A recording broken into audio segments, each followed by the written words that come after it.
E eu acho que o desafio é o fato de você ter que agregar conhecimento de diversas áreas. Esse conjunto de conhecimentos, quando aplicado de maneira conjunta, é a ciência de dados. Né, porque é a questão de utilizar informações do campo, mas não apenas observar mapas bonitos e coloridos. Então a gente tem que ser muito independente no sentido de que a gente vai pesquisar sozinho, a gente vai propor um método sozinho e a gente vai assumir a responsabilidade sozinho. Programação em cada Google, porque o que você tem que fazer de pesquisa, assim, é sensacional. Fala galera, tudo bem? Bem-vindos ao Papo na Nuvem, o podcast da Nuvem Tecnologia. Eu sou Rodrigo Oliveira, cientista de dados, e me disseram que hoje a gente vai plantar soja e colher dados. Estamos aqui com eles, o time de ciência de dados da Nuvem, Daniel. Fala pessoal, sou aqui cientista de dados da Nuvem, em formação em estatística e agora me aventurando nessa área aí que envolve inteligência artificial, machine learning, coisas além da estatística, né? Show de bola. Lucas. Fala aí, galera, tudo bom? Hoje é dia de entender um pouco como a gente transforma dados em informação no cenário da agricultura. Cristiano. E aí, galera, firmeza? Vamos aí falar um pouquinho sobre essa carreira aí que tá tão em alta, né? Sonho aí de muitas pessoas, seguir carreira sem ciência de dados.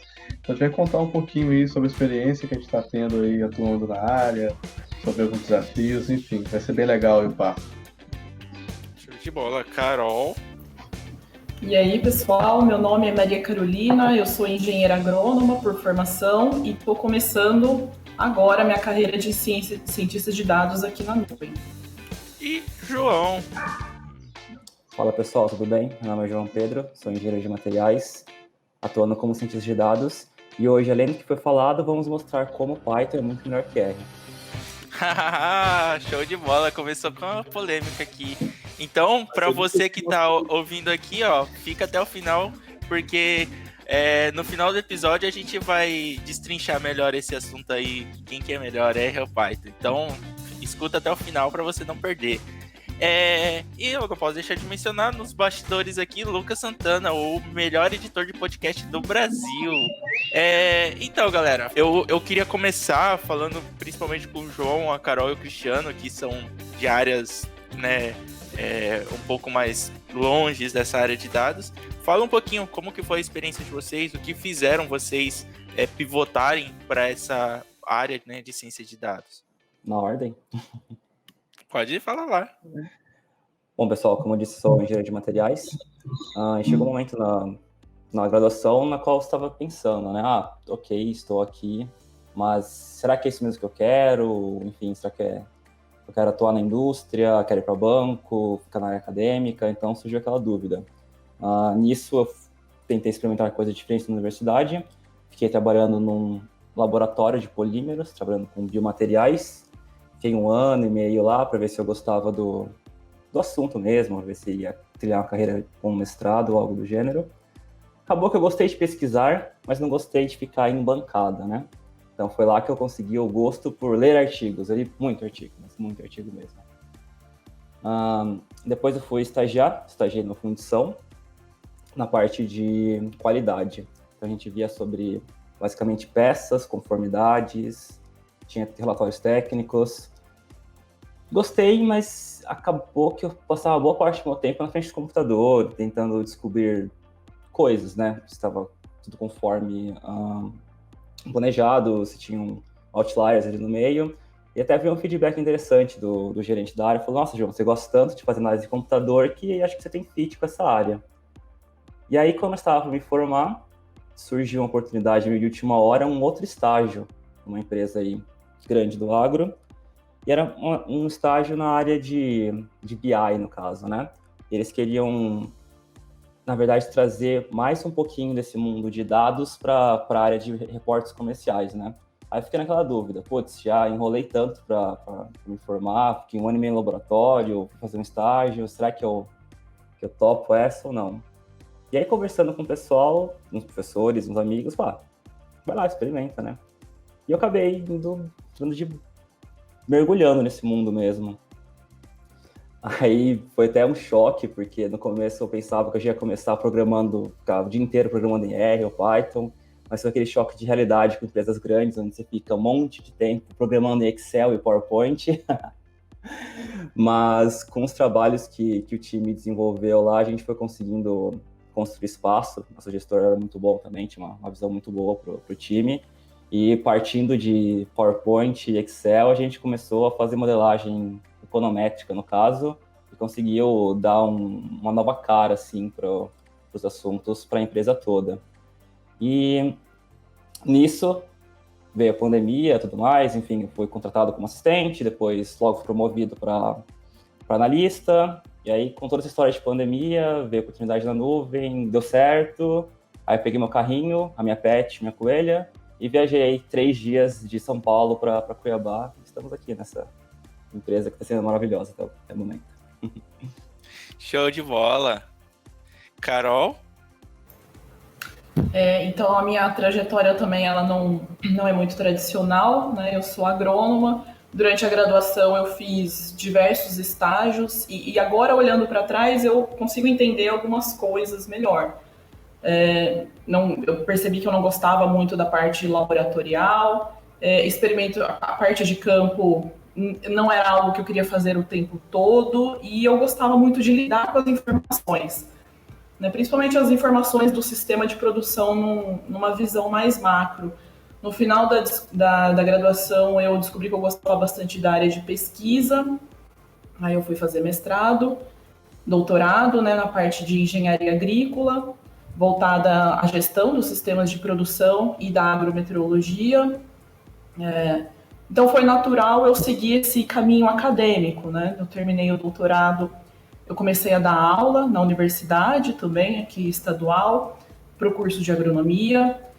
Comecei a sentir o que é lecionar mesmo, né? Você ser responsável pelas turmas, né? E muitas vezes pegando disciplinas que não são da sua área. A agronomia é um curso muito amplo, então você pode, às vezes, ter que lidar com assuntos que você simplesmente não trabalhou muito, né? Não teve muito contato durante a graduação. Logo em seguida, eu comecei um pós-doutorado aqui também na Universidade Estadual, com a intenção de ficar bastante mexendo com pesquisa, né? E era um dia a dia bem interessante, assim, lidava mais com pesquisa, mas também tinha a questão de orientação de alunos, dar algumas aulas, mas já bem voltado ao seu tema de pesquisa, né? Então, algo que você gosta realmente e tem mais propriedade para falar. Então, depois do pós-doutorado, eu comecei a dar aulas de novo, e foi esse ano, né? E na verdade, em 2018 que eu comecei a entender a ciência de dados como uma área de atuação, uma coisa real que eu poderia me inserir, né, que pessoas de quaisquer áreas poderiam se inserir. Então, na medida do possível, eu fazia um cursinho aqui, outro ali, de R, de programação, coisinhas assim simples que eu conseguia ir levando junto. De SIG também, foi quando eu fiz uma especialização na área. E ainda não fazia muito sentido as coisas, né? Hoje eu vejo que está fazendo um pouco mais de sentido. E esse ano foi um momento que eu coloquei em prática, meio na loucura, o que eu já estava sentindo há um bom tempo. Eu não renovei o meu contrato e logo em seguida apareceu a oportunidade na nuvem. Então as coisas aconteceram num timing assim bem interessante. E é o momento que eu estou agora, né? Bastante feliz com tudo que está acontecendo. Bacana. Estamos com ele aqui também, talvez seja o mais próximo da área que não é tão próximo ao Data Science. Cristiano, um matemático, conta um pouquinho aí da sua história. Cara, eu tava pensando aqui como que eu ia sintetizar a minha história aqui para não falar demais, né? Vamos lá. No início, cara, eu acho que você falaria que eu ia fazer qualquer coisa que menos algo relacionado à tecnologia. Eu fui criado na roça, na zona rural, e lá a gente não tinha acesso à internet nem nada, nunca tinha ligado no computador. Cheguei na instituição, então, assim, sem saber nada desse mundo, né? Então, no decorrer da graduação que eu fui conhecendo, fiz a disciplina de programação no início da matemática, né? O Rodrigo já falou, eu sou graduado em matemática. Então, entrei na matemática, fiz uma disciplina de programação, aí eu tive um pouco de contato, aí até que eu fui comprar meu primeiro notebook e comecei a conhecendo um pouco, mexendo com algumas coisas e aprendendo um pouco mais da parte de tecnologia. A estatística em si, ela entrou aí na minha vida, né? Quando eu fiz a disciplina na graduação. Na grade de matemática, a gente tem uma disciplina que é obrigatória e uma outra que é optativa. Então, eu fiz as duas e acabei gostando. Então, mais próximo ao final do curso, eu queria fazer uma pós-graduação, só que eu decidi que eu não queria fazer algo na parte de matemática pura. Não é algo que eu interessava em levar adiante, mas eu tinha gostado muito da parte estatística e decidi investir. E comecei a pós-graduação. O mestrado, eu fiz estatística aplicada no melhoramento genético, então trabalhei muito com a parte genética também. E eu já gostava muito de programar. Quando eu fiz as disciplinas lá de estatística na graduação, e eu cogitei em fazer a pós, eu já comecei a pesquisar e aprender a programar em R, Python, algumas linguagens. Então, meu orientador, vendo isso, sempre me apoiou muito, incentivou essa parte de desenvolver a parte de programação. Então, os trabalhos que ele me colocava para desenvolver sempre bem voltado para isso. E até então, no final do mestrado, eu não ainda pensava que na carreira de ciência de dados, né? Eu estava inserido na parte estatística, gostava muito de programar, mas não via ainda como uma possibilidade a carreira de ciência de dados. No doutorado, né? Eu estou no final do doutorado agora, eu comecei a vislumbrar a carreira de cientista de dados. Eu tive algumas experiências dando aula também, inclusive no ano passado, no final do ano passado, eu fiz um concurso para professor substituto no Instituto Federal. Eu fui aprovado, fui chamado, só que eu não fui porque eu vi aquilo como eu ter que abrir mão do sonho de cientista de dados. Eu tinha na mão uma opção. Eu podia ir para dar aula, era um contrato de 2 anos, ficar lá dando aula, porém eu sentia que eu estava próximo de conseguir realizar o sonho, que era cientista de dados, mas se eu fosse, eu ia ter que abrir mão desse sonho porque eu ia ter que dar aula e continuar o doutorado, então não ia dar para conciliar as duas coisas. Então eu investi bastante em questão de tempo, dedicar, aprender coisas novas da área e comecei a tentar processo seletivo. Tentei alguns e fiz o da nuvem, foi muito bacana o processo seletivo da nuvem e tive aí minha primeira oportunidade. Estou aqui hoje trabalhando na nuvem como cientista de dados, uma empresa sensacional, só tenho a elogiar, só falar coisas boas e é isso, minha trajetória. Como disse, tudo me levou a isso, né? As coisas foram acontecendo e me empurrando para isso daqui que eu tô hoje. Eu acho que não teria como ser diferente. E não seria feliz se fosse diferente também, né? Show de bola. E cara, isso mostra que um foco, assim, muito grande, né? Você desistir de uma coisa porque você tem um plano, né? Um planejamento a longo prazo. Isso é muito bacana, cara. Fala muito, assim, de você. E, além disso, né? Nós temos aqui 3 estatísticos. Eu acho que talvez seja a profissão mais perto da carreira de ciência de dados, né? A mais próxima aí, junto com o desenvolvedor. Então, Lucas, Daniel, conta um pouquinho aí da história de vocês, como que vocês entraram para estatística? Bom, eu sempre gostei da área de exatas, então uma coisa estava certa. Eu ia fazer faculdade aplicada a alguma área de exatas. E na época do Enem, ou era engenharia civil ou estatística. E estatística era algo totalmente novo, né? Tanto é que o Rodrigo e eu, né, a gente participou da primeira turma de estatística da UFMT. Então, era novidade para todo mundo, ninguém conhecia o que era o curso. E saiu uma matéria numa revista chamada Super Interessante, acho que alguns meses antes da inscrição, né, da seleção do curso, que a gente ia aplicar para o Enem. E falando muito bem da estatística. Era uma época de crise financeira, 2009, e a estatística estava em alta. Então eu falei, estatística é um negócio que eu gosto. É tecnologia, é parte matemática, né? Então, estatística. E, assim, foi uma decisão super certeira, não me vejo em outra área. E a estatística é fantástica, porque ela se relaciona com todas os demais campos do conhecimento. Então, a gente consegue conversar com todo mundo e envolver a estatística nisso, né? E é fantástico. E agora eu estou fazendo doutorado em epidemiologia, né? Trabalhando com saúde e trabalhar com saúde sem considerar a estatística não tem como. Mas você está na área de saúde, está mexendo com agro. A gente trabalha com estatística, tá ali andando por todos os campos de conhecimento. Isso é fantástico. Legal. Daniel? O pessoal lá do meu estágio falou a mesma coisa, Lucas. Como que eu faço estágio, já tem 1 ano e 7 meses, se eu não me engano, lá na saúde. Eles falaram, cara, como que você tá na saúde vai pro agro, tão diferente assim.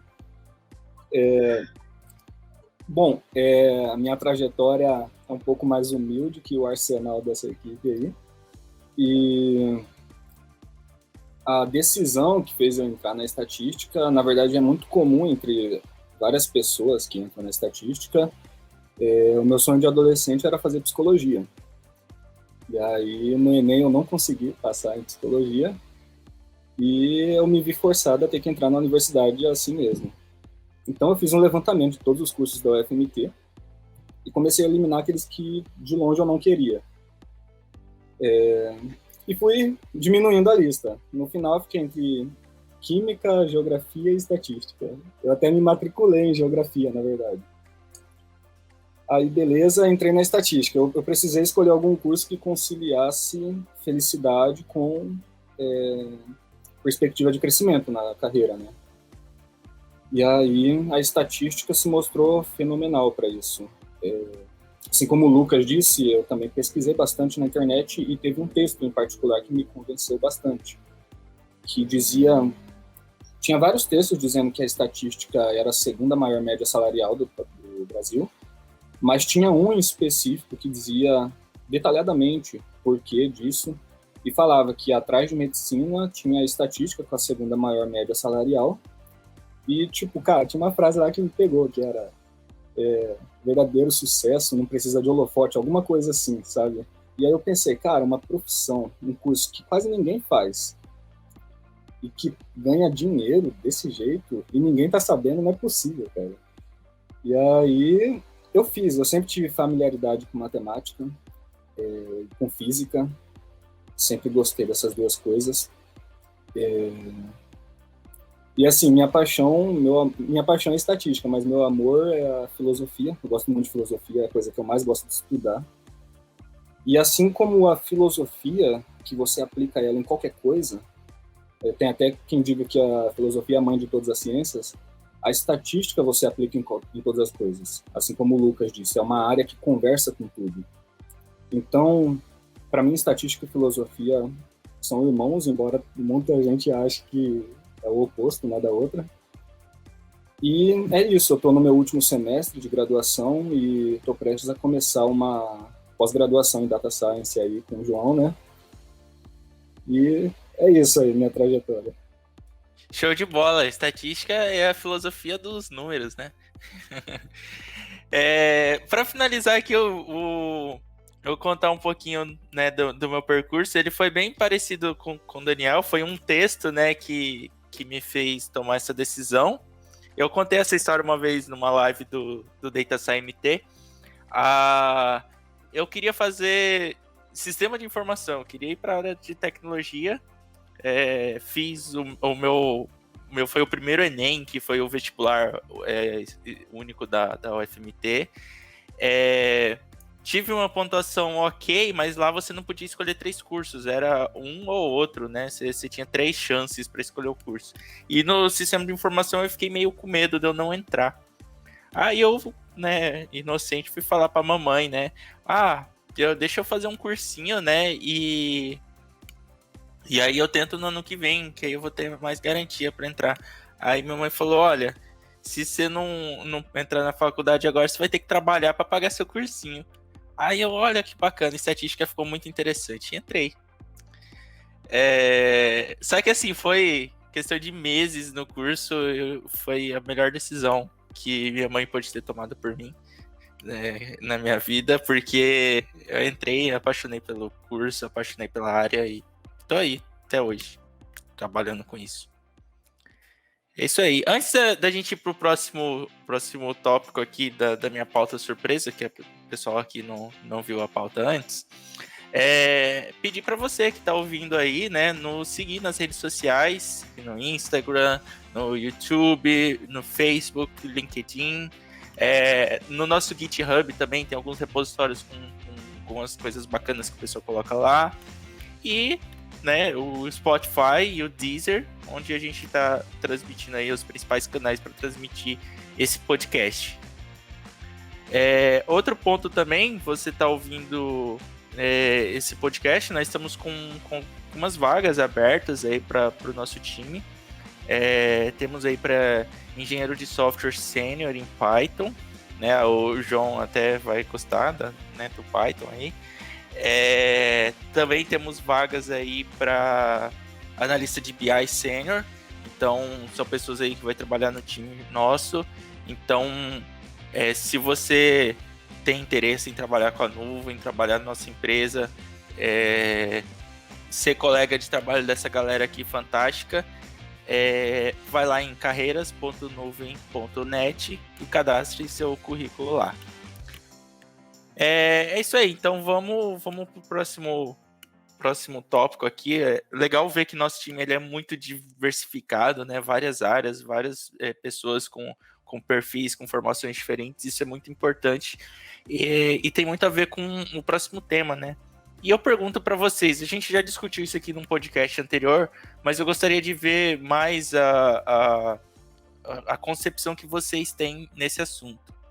Afinal de contas, o que é Data Science? Quem que pode responder? Aquele silêncio sepulcral. Vai lá, Cristiano. Em poucas palavras, cara, Fala se eu aí. resumir uma frase, seria a arte de transformar dados em insights. Resumindo em poucas palavras. Muito bom. Claro que por trás disso tem muito mais coisas, né? Se for pensar em ciência de dados pode ser visto como uma formação, né?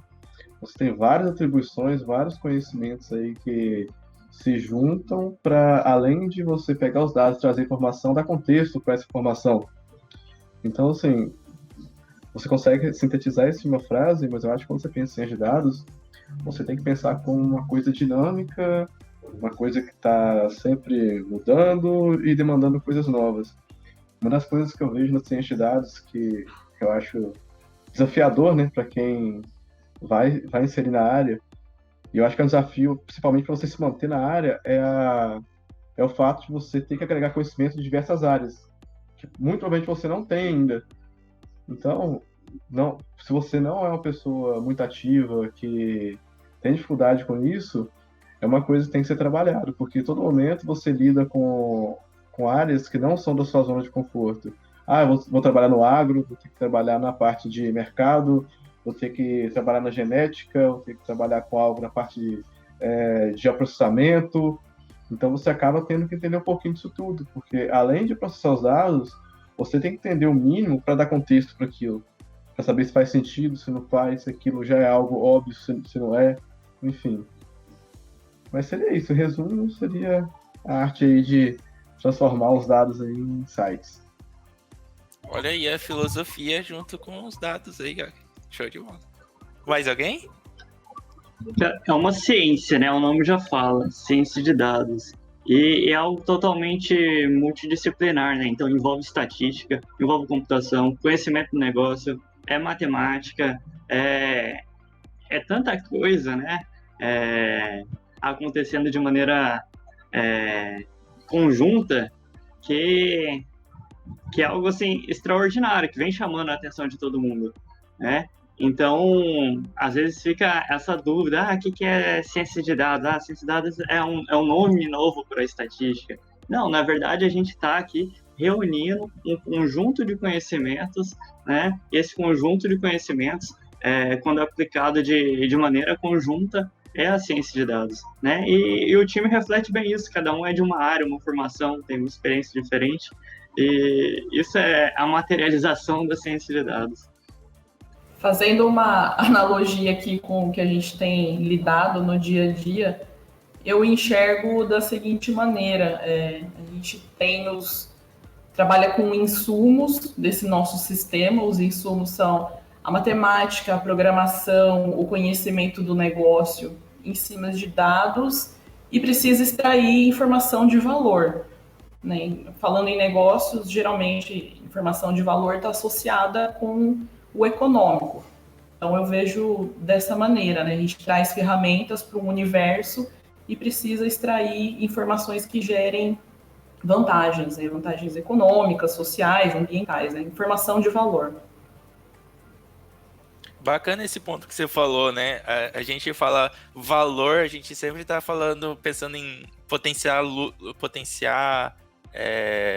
os lucros, né? Que a empresa ganha, e nem sempre é isso, né? O valor social e ambiental, ele é muito importante, principalmente agora, né? Nessa época que a gente está passando com tanta coisa acontecendo, né? Tanto nesses eixos ambientais e sociais. E é bacana ter essa visão de que nós somos responsáveis não só pela busca do lucro, né?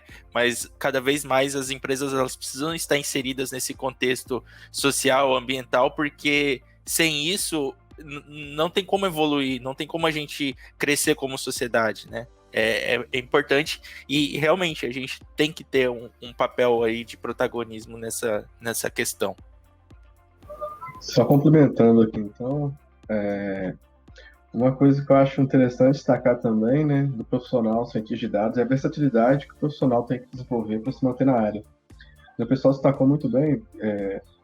Eu diria que as ciências básicas, assim, que acaba sendo meio que obrigatório, você tem que ter uma certa desenvoltura, seria estatística, claro, matemática e programação. São 3 coisas que você tem que ter, né? Sua base tem que ser bem construída nessa área. Você acaba tendo que buscar outros conhecimentos ali, de acordo com o que você vai desenvolvendo a sua carreira, de acordo com os trabalhos que vão aparecendo. Então, acho que versatilidade é uma palavra muito importante para quem quer se tornar um cientista de dados. Bom, a ciência de dados eu vejo como uma área... Bom, todo mundo sabe que é uma área recente, né? E extremamente ampla. Então, eu acho difícil a gente definir um perfil de profissional para essa área, assim como é difícil criar uma definição do que é a área em si. Eu diria mais que a ciência de dados seria um conjunto de profissionais que conseguem alcançar determinado objetivo, depende muito do contexto também. A ciência de dados, no diagrama de Venn mais padrão que a gente vê, né? Precisa da programação, da estatística matemática e do conhecimento de negócio. Só o conhecimento de negócio já é algo que demanda muitos anos de experiência numa área específica. A Maria, por exemplo, acrescenta bastante no nosso time com informações da agronomia, da graduação, da formação dela, da trajetória. Então, ele precisa do conhecimento de negócio, mas conhecimento de negócio exige muito tempo. Então, exige muito tempo para você se tornar um cientista de dados? Talvez não, porque você também precisa de estatística, de programação. Então, eu vejo mais como uma junção de profissionais que formam um corpo que consegue alcançar determinado objetivo. E visa o que acho que quase toda ciência visa, né? Pegar algo observado no mundo em formato de dados e tirar conhecimento disso. Bom, se a gente for dar um Google sobre o que é ciência de dados, a gente vai ter 1000 resultados diferentes. É bem interessante que, como o Rodrigo falou no começo, não sei se foi o Rodrigo, se foi o Lucas, será que é um novo nome para estatística? O pessoal da computação vai ficar bravo, né? Vai falar, não, ciência de dados é novo nome para computação. E aí o pessoal de negócio, não, ciência de dados é novo nome para análise de negócios, né? Então, se a gente for procurar uma certa definição, tanto complexo, né? Mas o que a gente tem de real mesmo, essa junção de habilidades. Então, você precisa realmente ter afinidade com programação, precisa ter afinidade com estatística, com matemática, e tem que ser muito curioso mesmo, porque a gente logo observa que muitas métodos que nós temos que aplicar estão ali em mundos, tanto na estatística quanto na computação, então tem que ficar migrando esses dois lados, né? e sem o conhecimento do negócio, isso fica um tanto quanto vazio, né? Então, não tem jeito. O profissional que quer trabalhar nessa área precisa ser versátil o suficiente para conseguir passear entre esses três mundos, né? Entre a computação, entre a estatística e entre o negócio no qual ele estiver inserido, né? Então, como o pessoal pontuou muito bem, essa junção de habilidades que formem a carreira de ciência de dados. Bacana. Eu acho que para complementar tudo isso que vocês falaram, eu trago aqui a palavra ciência, né, no nome. Eu acho que isso acaba que ainda é meio confuso para a galera que tá, principalmente que está iniciando na área, é justamente essa palavra ciência. A gente, né, no nosso dia a dia, a gente precisa se preocupar muito, né, com isso, porque senão, se a gente não seguir os métodos e os procedimentos como eles devem ser seguidos, a gente acaba que as análises, os insights que a gente gera, pode perder credibilidade aí no médio prazo. Então, eu reforço muito, eu acho que sempre que eu falo sobre isso, eu reforço que o cientista de dados é um cientista.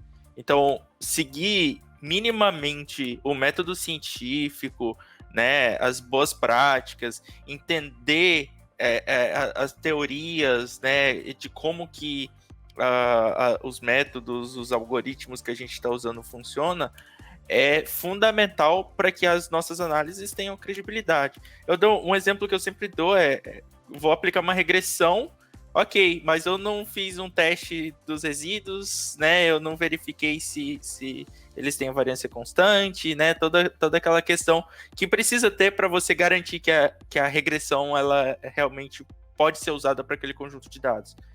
E quando você usa lá os algoritmos, você vai lá fazer em R, em Python, você aplica no seu dado, ele vai trazer um resultado, mas tá, e o método que você usou? Por que você utilizou esse algoritmo, né? O que esse resultado quer trazer para o negócio? Isso é importante. Então, é um ponto que eu gosto sempre de reforçar nessa questão aí do Data Science. Então, vamos falar um pouquinho agora do dia a dia de vocês, né? O que é ser a gente já sabe o que é Data Science, né? Chegamos aqui a uma definição de Data Science, mas o que é ser um Data Scientist? Como que é o dia de vocês? Vocês acordam, né? Toma banho, escova o dente, senta na cadeira, abre o computador, e aí? O que vocês fazem? O que é o dia a dia do cientista de dados? Conta um pouquinho pra gente. Bom, no meio dessa rotina que você falou, faltou-se acho que um passo super importante, que é pegar o café. Acho que pegar o café... Tem razão, eu me retrato aqui, o café é um passo, acho que é fundamental aí para a profissão, né? Acho que... Pois é, e como que é ser um cientista de dados, né? Envolve muita pesquisa, muito dos problemas que a gente tenta resolver, a gente tem, assim, noções de possíveis caminhos a ser seguidos, né, para tentar cumprir aquele objetivo, mas às vezes não dá certo, às vezes não é suficiente, e ainda é preciso resolver. Então, a gente precisa fazer muita pesquisa, buscar artigos, buscar novas metodologias, entender o que essas metodologias estão fazendo, para aí, então, a gente começar a aplicar isso no nosso cenário, para resolver esses problemas. Então, ser cientista de dados não é só ficar ali atrás do computador programando 100 linhas por minuto, né? A gente tem que dar uma pausa, ler artigos, né? É uma pesquisa. Então, assim, o nome ciência, ele não está ali, assim, de enfeite. É o core, do job. De fato. Meu dia também é bem parecido com o que o Lucas escreveu. Literalmente, bom, vai depender muito do que eu estou trabalhando no momento, né? Mas geralmente tem um tempo ali separado para pesquisar alguns artigos, um outro tempinho separado para eu ver que métodos eu vou aplicar, enfim, o que eu preciso. Depois a parte de 100 linhas de código por minuto e ficar debugando o código, né? Porque, como o Rodrigo falou, meio que papel e computador aceita tudo, né? Aí se você roda e não faz os seus backtests de acordo, você pode dar um resultado aí bem errado. Mas, de fato, a parte da pesquisa, ela tá, assim, intrínseca, né? Porque tudo que você tá mexendo, muito provavelmente alguém já trabalhou com isso. Então, a gente pesquisar artigos, ver o que os pesquisadores têm falado sobre o assunto é muito importante, né? Tanto para você não tentar, às vezes, reinventar a roda sem necessidade, quanto para ver se as suas teorias sobre aquele assunto estão condizentes, né? Então, com certeza, essa parte da ciência é muito importante mesmo. Como o João e o Lucas já comentaram, a pesquisa ela é o cerne, né, do nosso trabalho, é o que a gente acaba mais fazendo. Eu acho até que em muitos pontos relembra bastante estar trabalhando com pesquisa, com o que eu já fiz, por exemplo, mas num ritmo mais acelerado, né, porque você não está num projeto de pesquisa, que é algo mais extenso, né, que dura, tem uma outra dinâmica. E você tem o cliente, né, então a dinâmica é um pouco diferente, mas a pesquisa ela acaba ocupando uma boa parte do que é feito. E assim, não é só ficar programando mesmo, talvez algumas pessoas tenham essa imagem um pouco errada. A gente tem que entender o que vai fazer, o porquê que vai fazer e o que está acontecendo, né? Isso é bastante importante. Falando por mim, né, quando chega em momentos que tem algumas ferramentas estatísticas, muitas que eu não conheço, né, tudo, então eu demando uma demanda que eu estude bastante, né, nesses momentos, mas, assim, pesquisa praticamente que o tempo todo, você vai encaixando ela no seu ritmo de trabalho, né, que acaba sendo um pouquinho mais acelerado. Conversa com os colegas, né, sempre trocar ideia, isso também faz parte, para ver se o que você está pensando não está muito fora, o que os outros estão pensando, como que a gente vai seguir no projeto. Então, acho que isso, pelo menos, define bastante o meu dia a dia aqui, recentemente. Eu vejo que o dia a dia, principalmente para quem está começando a carreira, que é o meu caso, muita parte do seu dia vai ser ocupada para você adquirir habilidades que a faculdade não deu. E não é problema da faculdade, não tem como eles te darem tudo que você precisa para você se dar bem na profissão. A faculdade de estatística, por exemplo, não pôde, em alguns lugares tentam conciliar isso, mas aqui em Mato Grosso, por exemplo, o curso é relativamente recente, então a parte computacional não fica igualada à parte teórica. A gente sai com uma boa teoria, mas a parte computacional, pelo menos, eu tenho que buscar agora nesse último percurso do curso. E, que nem o pessoal falou, a parte de pesquisa, ela é essencial. E eu acho que depende muito da área. Por exemplo, a Carol disse que algumas técnicas ela tem que pesquisar. Essas, dependendo da técnica, quem tem uma formação de estatística já conhece, né? Mas, por exemplo, quando a gente está pensando em aplicar uma redes neurais, já tem que pesquisar. Quando está buscando otimizar alguma coisa da estatística usando alguma técnica de machine learning, a gente tem que pesquisar, porque aí já envolve outras coisas. E eu vejo também que o profissional ele tem que ser bem independente, porque você está sendo contratado, você está em algum lugar para resolver o problema de alguém. E essa pessoa não sabe como resolver esse problema, justamente por isso que ela te contratou. E por ser uma área não tão difundida, ser uma área que ainda é pouco conhecida pelo público geral, a gente está meio que sozinho, ou no caso aqui com a equipe. Então a gente tem que ser muito independente no sentido de que a gente vai pesquisar sozinho, a gente vai propor um método sozinho e a gente vai assumir a responsabilidade sozinho pelos resultados. Então eu vejo que o profissional ele vai ter que ter muito esse senso de independência. Então eu vejo bastante essa coisa da liberdade da gente escolher as técnicas e da pesquisa. A pesquisa faz parte do processo todo. Cara, o pessoal já falou resumidamente aí tudo que a gente faz, né? Como cientista individual. Então vou destacar um pouco a questão do trabalho em equipe.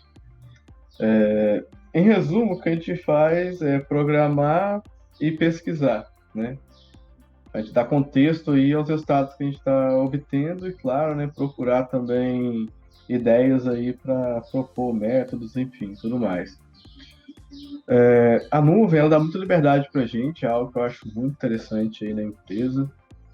E a nossa equipe, como vocês já notaram, é uma equipe muito diversificada, você tem profissionais aí de áreas distintas, né? Eu tenho uma bagagem da matemática, a minha pós-graduação é voltada para estatística aplicada no agronegócio. O João já vem da parte de materiais. A Carol já tem aí habilidades aí dentro do agro, da parte de meteorologia. O Lucas da estatística com geoprocessamento. O Daniel da estatística. Então, quando você junta tudo, o Rodrigo tem uma visão mais ampla que a gente, já tem mais experiência também. Então, quando você junta isso tudo, combina, aquela parte que eu falei de versatilidade, a equipe como um todo já se torna mais forte do que individualmente. Então, durante o dia, a gente faz muitas reuniões também. Reuniões rápidas. Começou um trabalho, a gente começa a parte de pesquisa, achou algo interessante, está com uma ideia, faz uma reunião e joga lá, galera, o que vocês acham? Vocês acham que está legal? O que pode melhorar? Que caminho que vai seguir? Vamos lá, vamos. Então, tem muita questão também de troca de ideia, tem muita ajuda. Eu acho que, principalmente, pensando em equipe de ciência de dados, a equipe não pode ver o colega ali como um rival, como um adversário, mas como alguém que está ali para seguir junto, sabe? Cada vitória é uma vitória da equipe, não é uma vitória individual. Se deu certo, a equipe deu certo.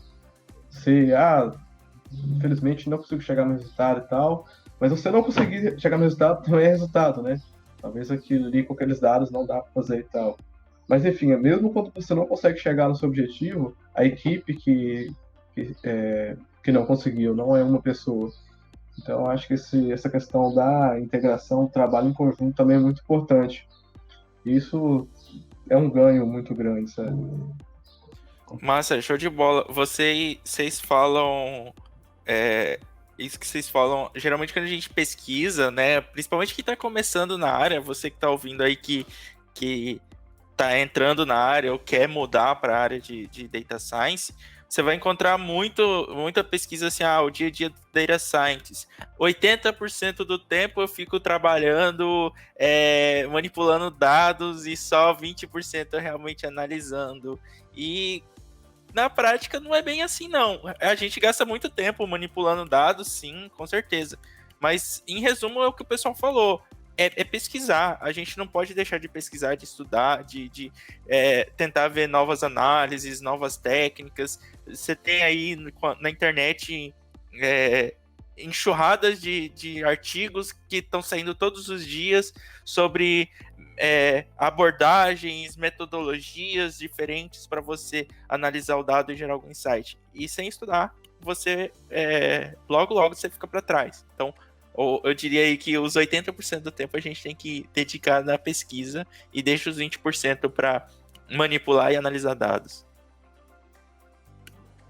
Interessante que o Daniel falou aí sobre programação, né? Às vezes a dificuldade que a gente encontra, enfim, em aplicar um método ou outro. Então, quando a gente pensa em paradigmas aí de programação, né? A gente tem a famosa orientada a objetos, né? Trabalhar com classes e tudo mais. E eu digo que o cientista de dados tem que ter um paradigma aí especial. Seria o POG, Programação Orientada a Google, porque o que você tem que fazer de pesquisa, assim, é sensacional. E a gente sempre tem que se espelhar mesmo no pessoal, os ninjas de Stack Overflow aí, que a maior parte deles tem respostas muito boas para nossos problemas. Show de bola, pior que é bem isso 80% do tempo 80% do tempo é no Stack Overflow e 20% no Mas... O nome completo seria Programação Orientada ao Google com minor em Stack Overflow, né? Porque não tem como. É verdade, é uma coisa que só até esqueceu de destacar, né? Nem sempre você vai chegar lá e vai ficar digitando linha e pronto, tudo deu certo. Vai ter muitos momentos que você vai se deparar com um problema, assim, cara, como que eu faço isso? E aí você vai pro lado, colega de equipe, e aí? Também sei não, vamos pesquisar, vamos lá. É muito comum, nem sempre você vai conseguir olhar para o problema, o que você quer fazer, manipular os seus dados e tal, já vai saber assim, no estalo, o que tem que fazer, né? Então, o pai Google vai chegar aí e vai ajudar muitos momentos aí, Stack Overflow aí vai salvar vidas. Temos 8 Aqueles milhões de pessoas no mundo. É impossível alguém não ter passado pelo mesmo problema que a gente passou. Aqueles agradecimentos que você não pode ler num TCC, você escuta aqui no podcast da nuvem. Obrigado, Google. Obrigado, Stack Overflow. Esse aí dá pra colocar nos agradecimentos da monografia, da dissertação, da tese. Ai, ai.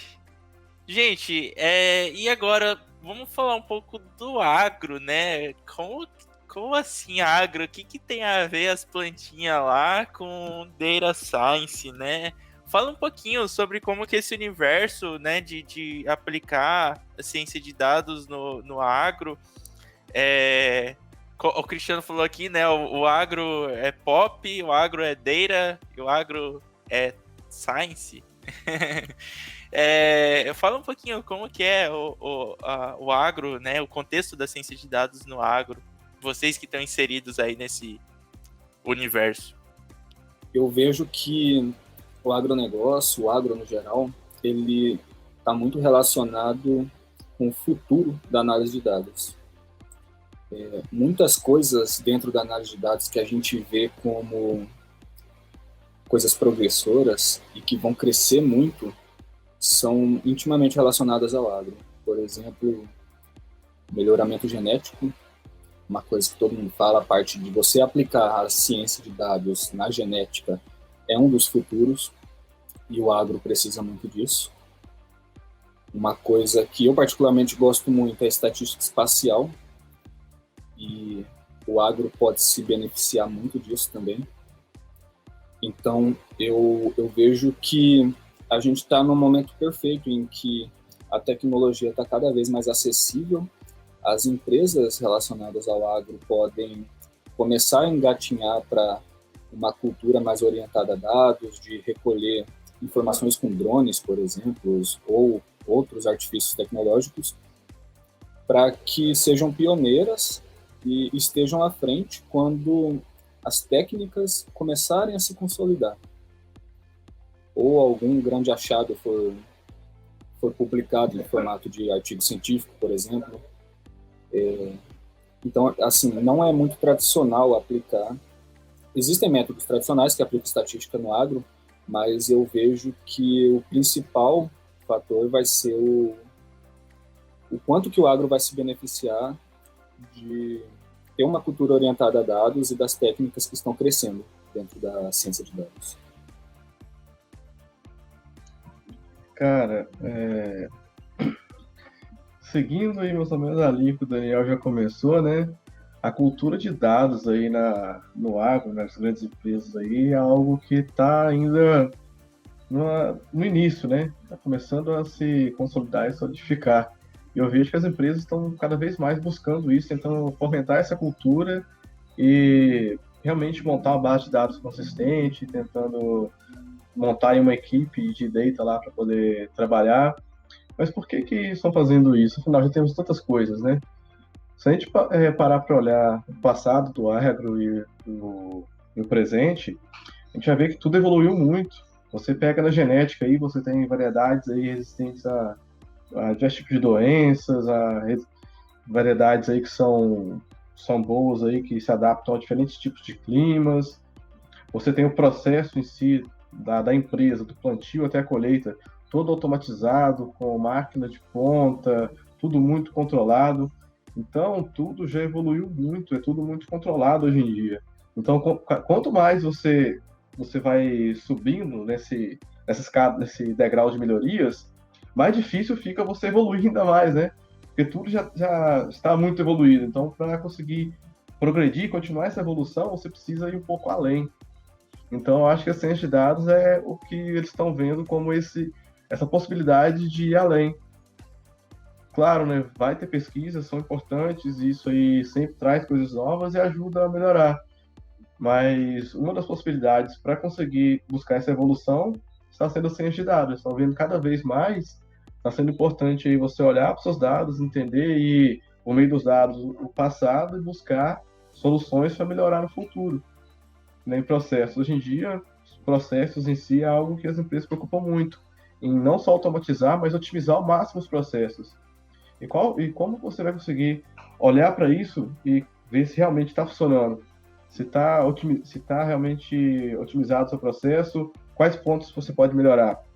É os dados que vão estar te falando isso. E é por meio dos dados que você vai conseguir buscar soluções para otimizar ainda mais. Então, eu diria que no agro, é essa evolução que a gente está tendo aí. Já está começando essa cultura dos dados, mas assim, tá no início, é uma crescente. Eu acho que a tendência no mercado e futuro é um boom realmente nessa área. E não só no agro, né? Todas as áreas aí. É um iceberg de dados sendo gerado todos os dias, né? Eu acho que o nível que a gente está hoje ainda está na parte que fica para fora do mar. A gente tem toda aquela parte submersa ainda para explorar. E é um baita de um potencial aí, principalmente aqui no nosso estado, né? Eu acredito que todo mundo já escutou o termo agricultura de precisão, né? E isso daí nada mais é do que a aplicação de tecnologia de acordo com a variabilidade dos dados, né? A variabilidade espacial dos dados. E a estatística, ela está totalmente relacionada a isso. Então, há um link muito forte entre agronegócio, né? Tudo que envolve o agronegócio e a estatística. Então, é utilizar, né, a estatística para a gente conseguir maximizar o nosso resultado e gastando menos. E a agricultura de precisão ela faz esse papel.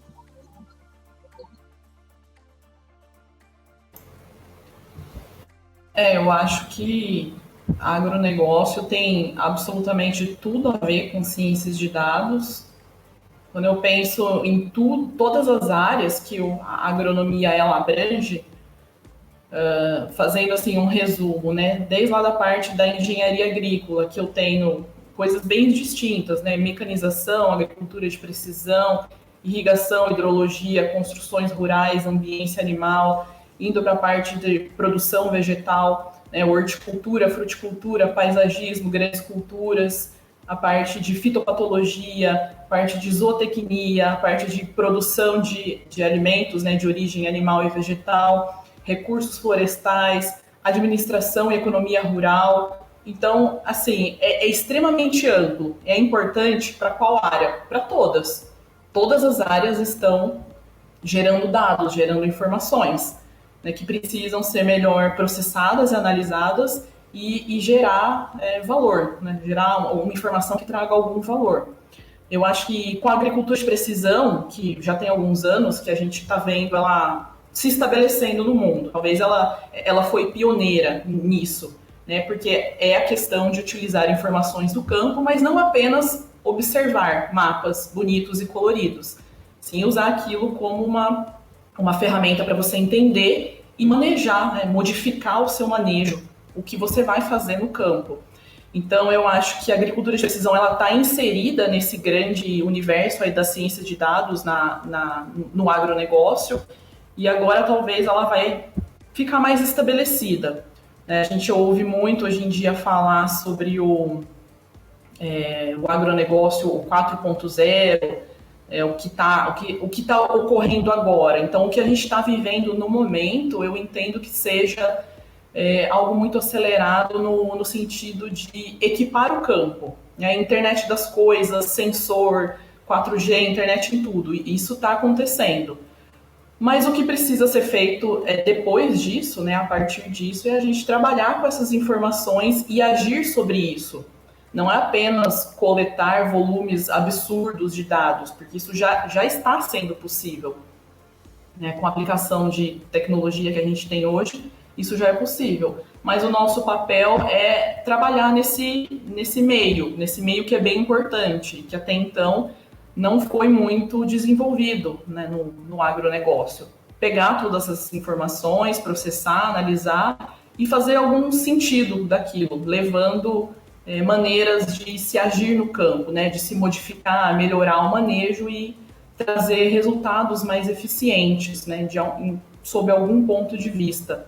começar um manejo mais eficiente do sistema de produção. Até comentei no chat aqui, quando a Carol começou a falar, eu dei uma travada de um segundo aqui, cara. Ela colocou uns 8 termos específicos da área dela.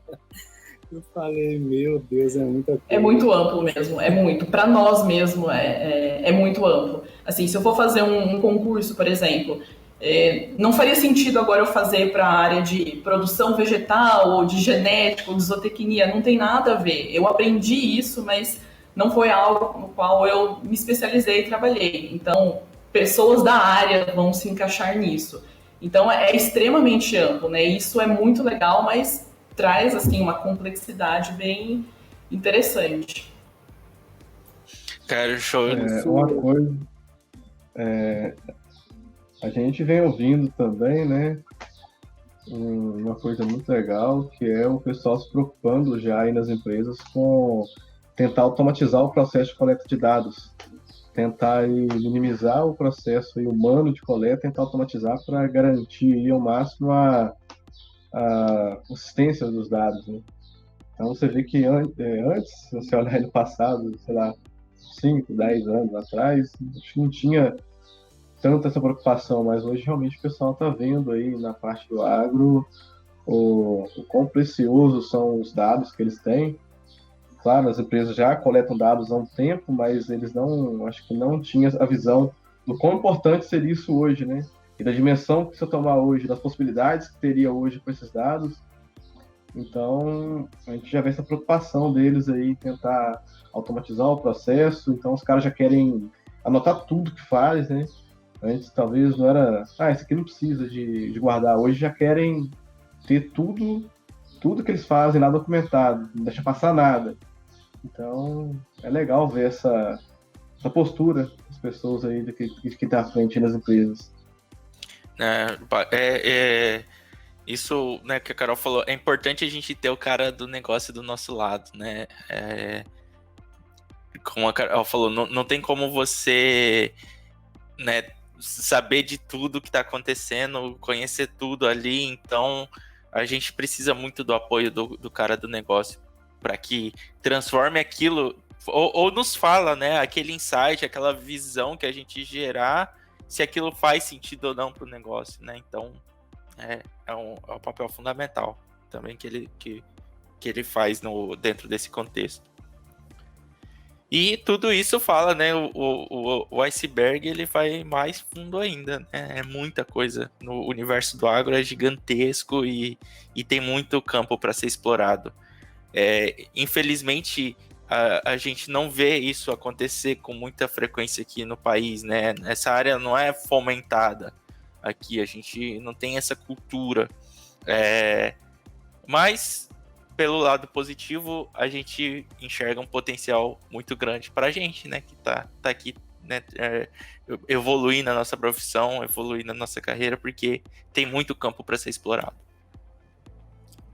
O que você disse, Rodrigo, o que você disse também pode ser anexado aí ao dia a dia do cientista de dados, né?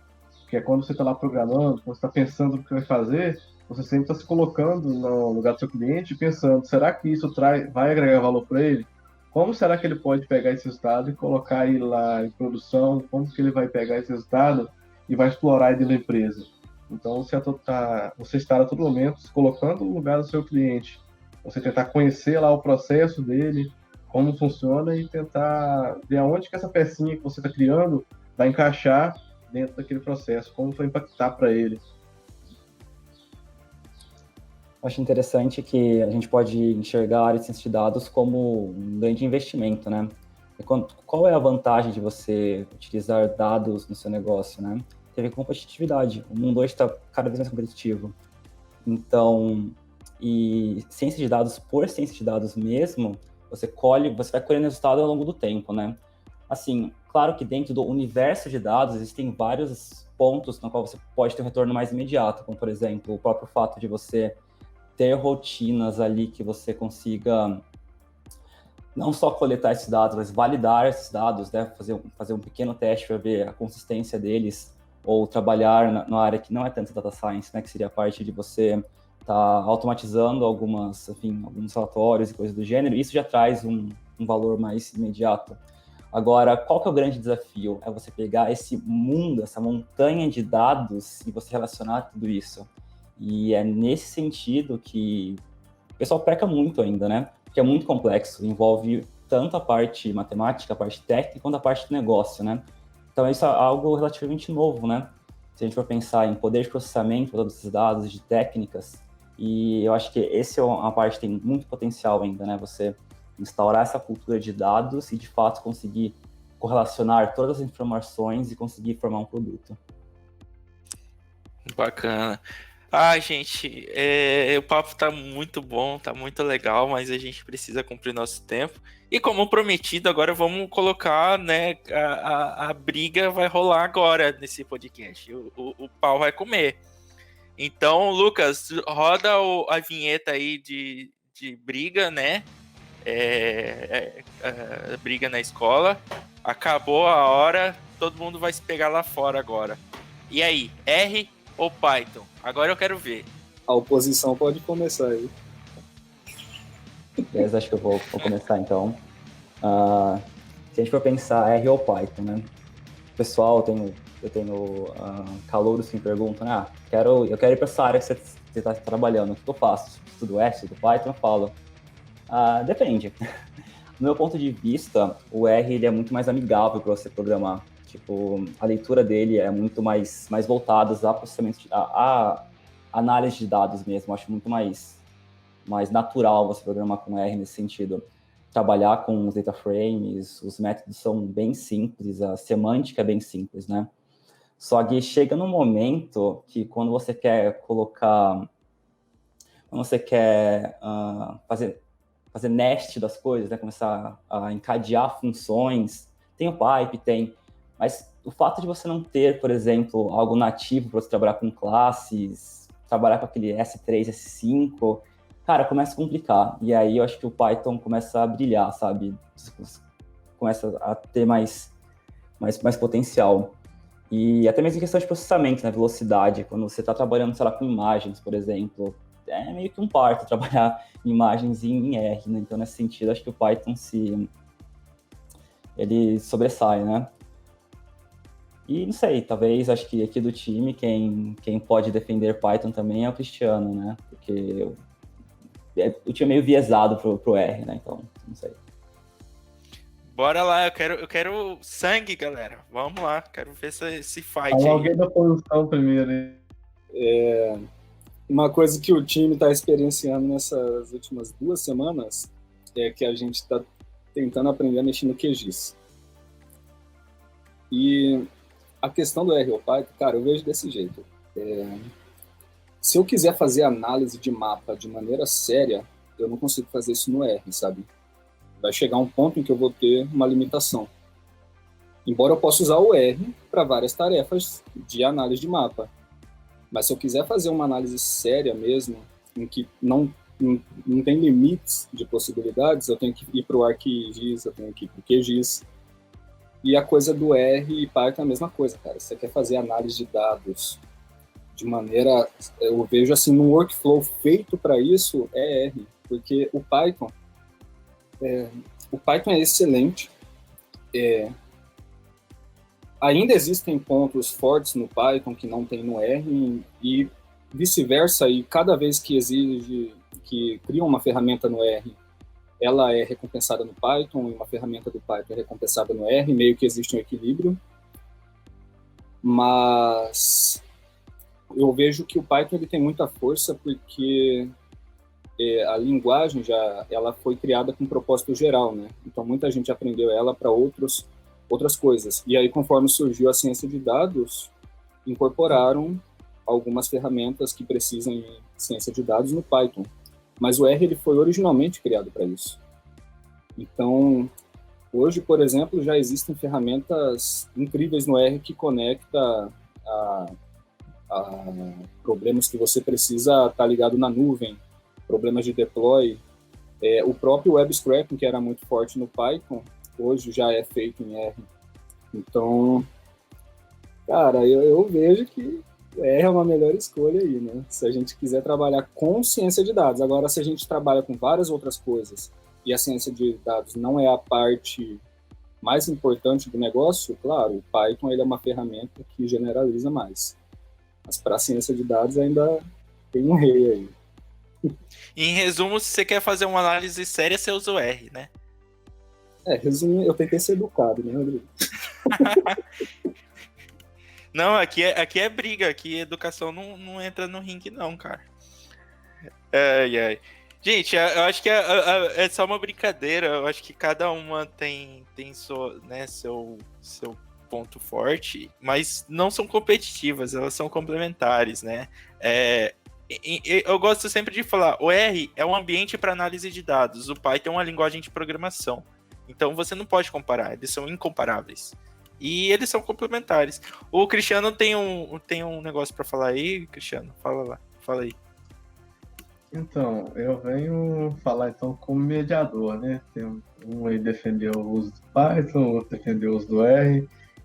Se alguém me perguntasse assim, qual linguagem eu devo aprender, eu diria as duas. O ideal seria você saber tanto o R como o Python.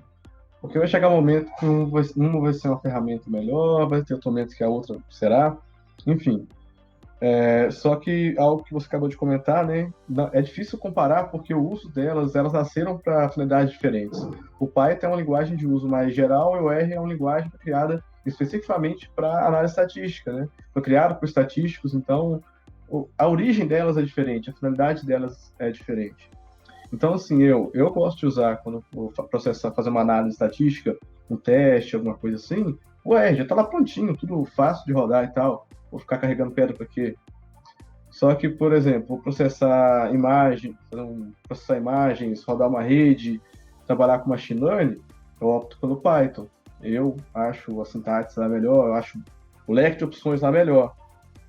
Agora, eu vou fazer uma análise de variância, alguns tipos de regressão, né? Regressão, eu diria que está dividido entre os dois, né? Mas quando você vai para a inferência, eu optaria pelo R, pela facilidade. Enfim, eu acho que os dois aí têm seu valor, têm seu mérito. Eu colocaria aí 51% Python e 49% R. Você tá muito em cima do muro, cara. Não, como assim? Ai. Meu pensamento é meio parecido com o do Cristiano, só esse percentual um pouco mais voltado pro R, né, do que pro Python. As duas linguagens têm muito em comum, né, a intersecção entre elas é gigantesca, mas cada uma delas tem seus pontos positivos. Como o pessoal bem disse, o Python ele consegue trabalhar muito bem com imagens e toda essa parte de machine learning, né? Agora o R não, o R ele vai estar mais voltado para a parte estatística mesmo, parte mais metodológica e científica. Então, quem está vindo da academia e quer trabalhar com ciência de dados, utilizar a linguagem R ela vai ser uma coisa muito mais natural, né? Então, é muito comum você conseguir conversar com uma pessoa que está ali fazendo uma pós, falar com ela de estatística e envolver programação no meio e acabar, por consequência, falando do R, porque é uma linguagem que está ali presente na academia. Então, essa que é a minha opinião. Então, eu já subiria esse percentual, ele, em vez de 49 para o R, já subiria para uns 80 para o R e deixava 20 ali para o Python. Para finalizar, e aí? Pandas ou dplyr? Dplyr, né? Com certeza. Cara, é muito parecido, cara, os dois. Muito parecido.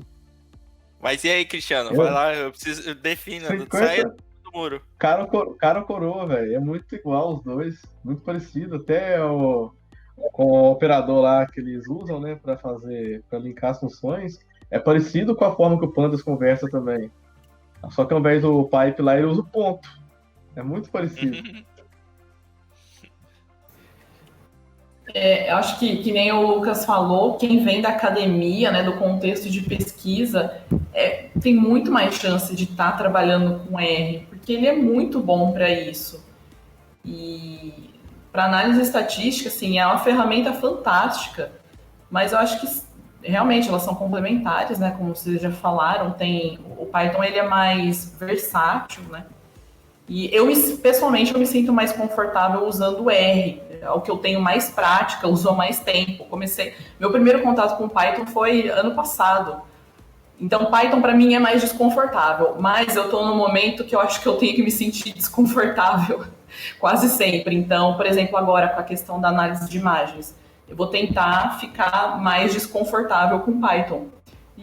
Mas, enfim, usando as duas sempre que possível, né? Da maneira que elas se complementam melhor. Para finalizar, pode ir lá, Daniel. Eu comecei a estudar Python no início desse ano. É um livro do criador do Pandas, né? Acho que é um dos livros mais famosos de Python. Python for Data Analysis, se eu não me engano. E ele fala que essa briga não faz, né? Quando ele tem o livro. Esse mesmo, Cristiano. Galera, o Cristiano tá mostrando aqui no vídeo, vocês que estão ouvindo aí no Spotify ou no Deezer, ele mostrou aqui o livro. Ele tem os dois livros, né? Análise de dados Python para análise de dados e R for Data Science, né? Acho que são as principais bíblias aí para quem está começando nessas linguagens. Não, um que ele mostrou é uma bíblia, o outro é uma oração só, né? Ai. Esse livro do criador do Pandas, ele fala, cara, não tem porquê, ele deixa bem explícito, e o Hadley também deixa isso explícito nos livros de R. Cada ferramenta pega o que tem de melhor na outra, tipo, vocês citaram aí processamento de imagens. Cara, o Python tá dando de 10 no R nisso. E já foi muito melhor também o web scraping, hoje eu acho que tá quase equiparado. E um pega a ferramenta do outro, né, o que o outro tem de melhor. Mas para análise séria, tá? Eu vou finalizar essa discussão aqui com uma pergunta. E aí, Shiny ou... Ops, no Python não tem nenhum equivalente. Acabou. Então, gente, para finalizarmos aqui, a gente tá com o tempo já estourado. Queria ouvir de vocês. Falem rapidamente aí uma dica para quem tá querendo iniciar na carreira, né, de cientista de dados. O que vocês recomendam, né? Vocês que já estão na carreira. Bom, tem que aprender programação e estatística. Não adianta saber utilizar uma linguagem e não saber estatística, ou saber estatística e não saber uma linguagem de programação. E daí você decide aí, de acordo com essa nossa discussão entre Python e R. Mas caso escolham R, estaremos aqui felizes a contribuir com esse conhecimento. Eu diria que goste de estudar, porque como vocês podem ver, essa brincadeira que a gente fez aqui dessa rinha mostra o rol de ferramentas que a gente tem, né? Então, uma coisa que a gente não pode ter como cientista de dados é preconceito com ferramenta. Então, vai ter que gostar muito de estudar, vai ter que procurar muito método, tem muito método. Se você acha que, por exemplo, regressão linear é LM e acabou, não, tem um mundo. Todo ano saem diversos artigos daquela técnica que você acha que é mais simples que a regressão linear múltipla, ou vai ter muita ferramenta. Então, aprenda a estudar, estude bastante, goste, e esse mundo é incrível. Para quem está pensando em começar, eu vou pela parte da inspiração primeiro. Procure notícias que mostrem o sucesso da análise de dados, livros, tem Uma Senhora Toma Chá, tem O Ruído, como que é aquele livro lá, pessoal? O Ruído... Tem o Andar do Bêbado. O Andar do Bêbado, Uma Senhora Toma Chá, tem alguma coisa que é do Ruído. Os filmes, tem Moneyball... São os nomes bem legais, né? Os nomes são sensacionais. Tem filmes, tem Moneyball, O Homem que Mudou o Jogo, tem O Jogo da Imitação, tem Quebrando a Banca. Então, com esses filmes e livros, vocês vão primeiro ficar maravilhados com a ciência de dados. E depois... O livro, acho que é O Sinal e o Ruído. O Sinal e o Ruído, isso, Lucas. Bacana. A gente vai deixar na descrição aqui do podcast, do YouTube, do Deezer, essas referências aí desses livros e esses filmes aí para vocês que estão ouvindo. Eu achei essencial. No primeiro dia de aula, no curso de estatística, eles colocaram para a gente assistir O Jogo da Imitação. E é inspirador e motiva a gente, né? Então, eu acho essencial esse pontapé aí de motivação. E depois eu diria, pegue um banco de dados na internet real e tenta tirar alguma visualização interessante, algum resultado dele, porque você pegar dados do mundo real e transformar esse conhecimento é incrível. Cara, para quem está começando, se eu pudesse dar um conselho o que fazer, eu diria o seguinte, né? Você tem que tentar buscar, claro, conhecimento aí da parte estatística e programação. Então, se você não tem familiaridade com uma linguagem de programação aí, você pode começar pelo R ou com Python e começar a programar, né? Aprender um pouco a parte de processar dados com essas linguagens. Sempre buscar não só aprender a pegar um código, dar Ctrl Enter e rodar e pronto, mas entender minimamente o que está acontecendo por trás daquilo, quando se aplica, se aquilo pode ser realmente aplicado aos seus dados, né? E cria um portfólio seu, pega lá um conjunto de dados e tenta aprender algo novo. Estou estudando sobre Random Forest. Então pega um conjunto de dados lá na internet e tenta fazer a parte da analítica toda do conjunto de dados, faz análise exploratória, vai lá, aplica a técnica, vê como pode avaliar ela, quais técnicas tem para avaliar. Então vai montando aí um roteirinho aí bem legalzinho de estudo. No final você vai ter um material legal, você vai aprender muito mais, e sempre que você precisar, você só vai olhar para o seu portfólio e já vai ter lá, né, o que você precisa, já tudo documentado, tudo escrito aí da forma que você entende, enfim. Eu acho que esse é um passo bem importante e facilita bem o aprendizado aí, se você realmente quer entrar na área.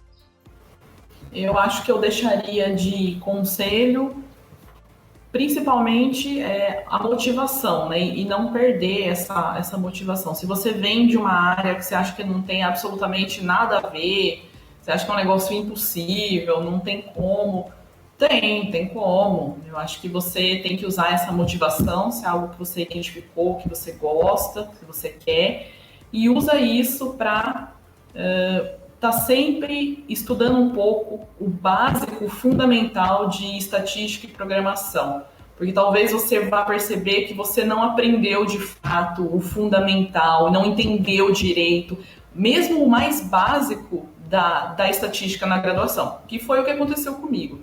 Então usa isso para realmente voltar naqueles conceitos mais simples e ver vídeo e tem muito curso, tem muito material online hoje, pega bancos de dados para mexer, troca ideia com pessoas que você sabe que já trabalham na área, que possam te dar algum conselho, mas principalmente usa a sua motivação para continuar estudando e pesquisando. Naquele momento você vai conseguir se inserir nesse universo. Se você gosta muito realmente de trabalhar com dados, de programar, de estar lá aplicando as técnicas estatísticas aí no banco de dados, isso aí já é um grande passo, sabe? Porque quando você está aprendendo algo que você faz como se fosse um hobby, nossa, potencializa muito. E é uma coisa que eu vejo, né, pessoal que vai para ciência de dados, geralmente é pessoas que gostam, né, que começam a fazer isso por hobby, que gostam de fazer. Então, a paixão pela área ajuda muito. Então, é isso, né? E para finalizar aqui no chat, né, uma coisa importante que o Daniel falou, comam legumes. Isso também é fundamental para um cientista de dados. Galera, muito obrigado. O papo foi show de bola. Você que nos ouviu também, qualquer coisa, tiver alguma dúvida, precisar aí conversar com a gente, entre em contato aí nas redes sociais, @nuvemtecnologia. Vai ser um prazer tirar as dúvidas de vocês, né? Conversar, bater um papo. É isso aí. Como diria o Gabriel, no mais, nada mais. Vida longa e próspera para todos.